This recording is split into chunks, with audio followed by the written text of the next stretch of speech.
E atenção você que tem plano de saúde, costuma atrasar o pagamento. Tem novas regras em vigor e o Alan Garcia está de volta com a gente. Alan, o que foi que mudou agora em caso de inadimplência? Oi, Beatriz. Começou no dia 1º de dezembro, domingo. O que é que está acontecendo, então, desde esse domingo? Se atrasar 2 mensalidades, sejam elas consecutivas ou não, o plano pode ser cancelado. Vamos entender melhor como é que vai funcionar a partir de agora com o Juliano Pessoa, que sempre nos ajuda a entender esses assuntos jurídicos dentro da área da saúde. Juliano, muito boa noite. É isso, rapidamente. Atrasou 2 mensalidades, sejam consecutivas, uma atrás da outra, ou diferentes meses, o plano pode ser cancelado, né? Boa noite. Boa noite, Alan. Boa noite, Beatriz. Boa noite quem nos assiste. Pode, Alan, mas com vários requisitos agora, eu diria. Essa resolução, ela traz algumas inovações e alguns benefícios em relação à proteção do consumidor, dos beneficiários. Primeiro, a obrigatoriedade de notificação de forma mais rigorosa hoje, eu diria. No 50º dia de inadimplência, a operadora ela é obrigada a notificar esse beneficiário e oportunizando 10 dias para que ele possa adimplir aquele débito. Além disso, uma questão que não existia e essa resolução inovou nesse ponto. O consumidor, muitas vezes, ele era notificado anteriormente, mas ele não tinha a possibilidade de questionar, por exemplo, aquele débito. Hoje não, a resolução traz a possibilidade de, caso o consumidor, ao se deparar com aqueles valores que a operadora passou, não concorde, ela pode questionar e a operadora terá que sanar essa dúvida do consumidor e, após saná-la, oportunizar 10 dias, ou seja, o prazo não fica correndo, ela tem que renovar o prazo de 10 dias e existe um rigor também maior no formato, vamos dizer assim, desta notificação. Então, a notificação terá que vir os dados da operadora, a qualificação do beneficiário, o valor do débito, o período do débito, o débito atualizado, ou seja, com as correções, com tudo, para ficar tudo muito claro, transparente, como determina o Código de Defesa do Consumidor, inclusive, para que o consumidor possa analisá-los e aí questioná-los ou reconhecer aquele débito. Essas novas regras valem para todos os contratos, incluindo aqueles onde existem pessoas que necessitam daquele cuidado, necessitam do plano e não podem interromper?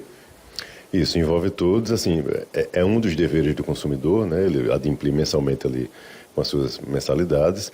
2 possibilidades muito sérias, vamos dizer assim, que a legislação prevê de cancelamento unilateral é fraude e o inadimplemento, ou seja, o não pagamento das mensalidades. Então, o consumidor, de fato, precisa fazer a sua contraprestação, que é pagar os seus boletos mensalmente. Por outro lado, como nós falamos, a operadora terá que, de fato, de maneira inequívoca, essa é a palavra que está na resolução, comprovar que ela notificou esse beneficiário.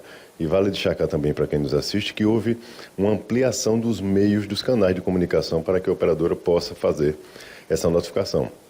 Além de correspondência com aviso de recebimento, com AR, ela pode utilizar hoje e-mail, ela pode utilizar SMS, ela pode utilizar ligação gravada, desde que com confirmação de dados por parte do consumidor. Pode utilizar também aplicativos de mensagens. Então, ou seja, houve uma ampliação no leque, né, de possibilidades de canais para se comunicar com esse beneficiário. Por outro lado, especialmente em relação a SMS e aplicativo de mensagem, o consumidor terá que responder dando ciência do recebimento daquela mensagem. Não é só ele encaminhar e dizer, olha, eu encaminhei para ele, ele não respondeu, eu fiz a minha parte. Isso não existe, não é válida essa notificação. Ela terá que demonstrar que o consumidor respondeu dando ciência do que foi recebido e aí sim se torna válido. Então é importante que a operadora também faça a sua parte, porque a resolução prevê também que é obrigação dela ampliar nos seus canais de comunicação a divulgação, a propagação desses meios oficiais que ela fará uso para poder notificar os seus beneficiários. Juliano, muito obrigado pelas suas informações. Então, Beatriz, é aquilo que nós chamamos, né? Tem que ter uma comunicação. A empresa notifica e a gente também tem que dar a resposta de que recebeu. Não basta simplesmente a empresa mandar a mensagem dizendo que estamos inadimplentes e que vai cancelar. cliente, né, o consumidor também tem que dar essa resposta de que recebeu e, é claro, a partir daí ter essa comunicação, esse diálogo para poder resolver o problema. Eu volto com você.